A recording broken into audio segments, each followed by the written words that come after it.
This recipe brings back so many memories of my childhood. My favorite chicken pie, baking in the oven, and today we are making one filled with chicken and of course vegetables, which you can also do at home. So I will start off with our crust. I'm using 2½ cups of all-purpose flour, and I will combine with sugar, salt of course, and a bit of baking powder. This is also 1 teaspoon of baking powder. I'm just mixing everything together. But very important is to sift everything to combine. So you have to do this ahead of time because you have to let it rest in your chiller for at least an hour. So what we are doing now, we are not making an entire pot pie, but we are making individual chicken turnovers. Parang empanada lang. So and I have here a cup of chilled butter. And what I do here, I will just try to blend it in, mix it all together. Be sure your hands are clean. So we want here to have like a sandy consistency. Not too smooth. There are a bit of parang may buo-buo pang mga butter, pieces of butter in your crust. And I'm adding cold water. In batches, mix and combine. So this is quite easy, but you have to be very keen in observing your dough. So what we want is, we want it to be lumpy, not smooth, not too wet, not too dry. Yun lang siya. And what I will do now is I will just, press it together and shape it into a ball. You will see lumps of butter in the dough. And that's perfectly fine. Transfer it to my work surface. And all we want to do is press it down. Once you're able to shape it into a ball, perfect na to. But we will now wrap it in plastic wrap. And we will wrap it up. Chill it for an hour or so. And we will begin cooking our chicken filling. So you should remember how important the temperature of our ingredients are when preparing your crust, and also don't be too vigorous and overwork your dough. You just want to be very relaxed, work very quickly, and it's very important that you let your dough rest so that it relaxes for a few minutes and you will have the perfect crust. It's now time to prepare our filling. So what is your filling today? It's really up to you, but we are making a chicken and vegetable filling, but you can replace anything in the recipe depending on what you want to add. So you can use pork, you can use beef, but today we're using shredded chicken. Heat up my pan, add a bit of oil, add my butter, dagdag linamnam, butter. And I have here my aromatics. I have here garlic, onions, celery, dried mushrooms. I'm using dried shiitake mushrooms because it is more flavorful than using fresh mushrooms. But you can also use fresh mushrooms or canned mushrooms if you want. And I will just begin by sauteing my garlic, celery, onions, and mushrooms. Everything there. Also adding in my diced carrots. I will season this with a bit of salt to bring out the flavors of these vegetables. And growing up, we'd always have chicken pie for Christmas. In the Philippines, we also call it chicken pastel, diba? So we have the chicken in a creamy sauce with a nice crust on top. But today, we are making some sort of like a turnover, an empanada version, individual, pie servings. And I'm just sauteing this until it becomes very nice and tender. And I'm adding a bit of oregano. You can add thyme. You can add whatever herb you want, fresh or dry. And now, what I will do, I will add my thickener. So I'm using flour, diba? Harina. And I have here the chicken stock from the boiling of my chicken breast. We added Maggi Magic Chicken Cube to this to give it a very nice chicken flavor. I will slowly drizzle this into my mixture. Slowly adding everything there, no? Little by little.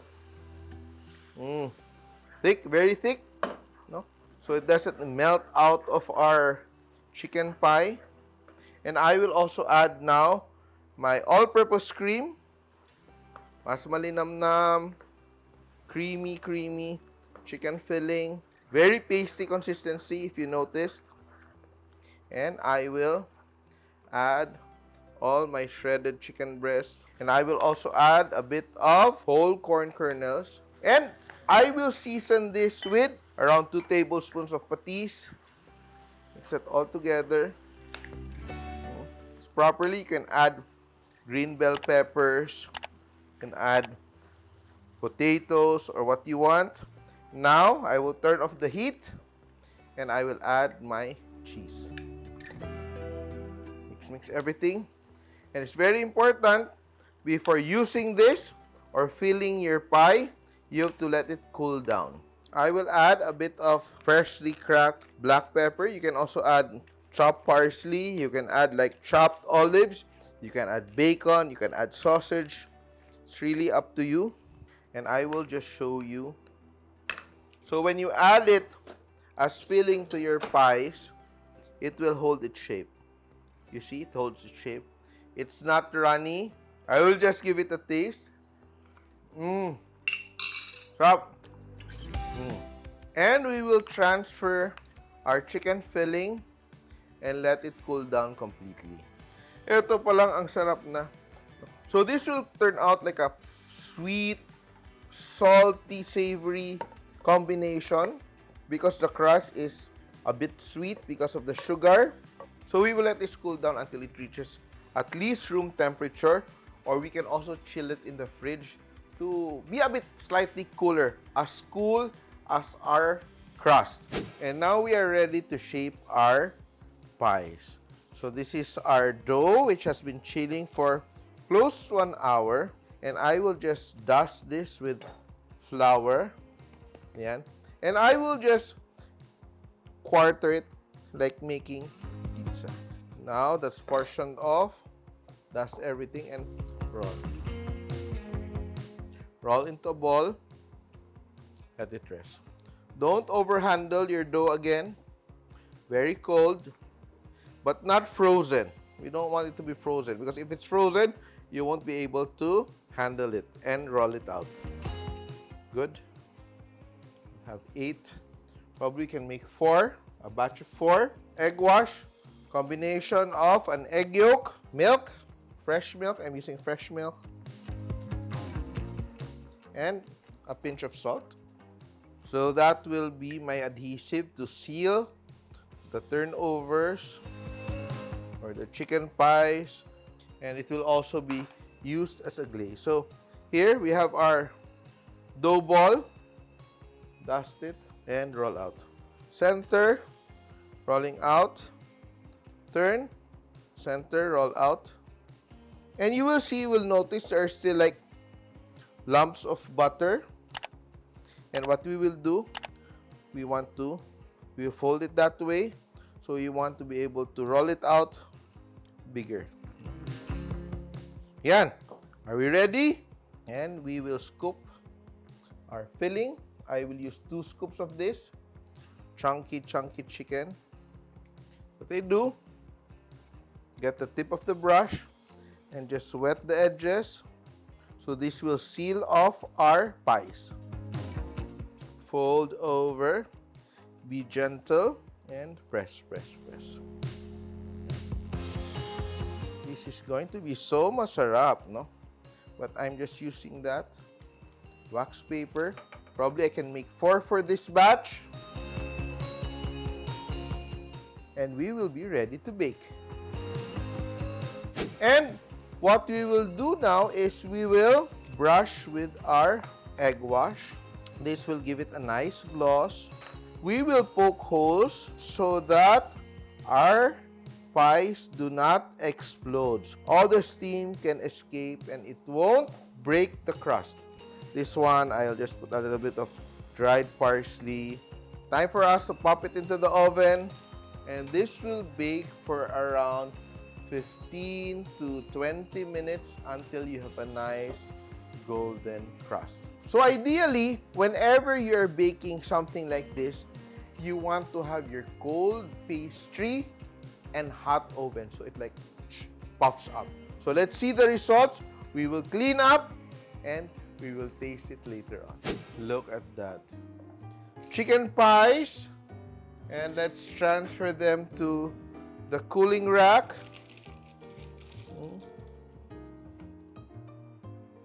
Look at that. Yan. Let it cool down. And we have our first batch of chicken pies. Let's break it into half. Oops, oops, oops. Oh my God. Oh, look at that. Perfect. Beautiful. Wow.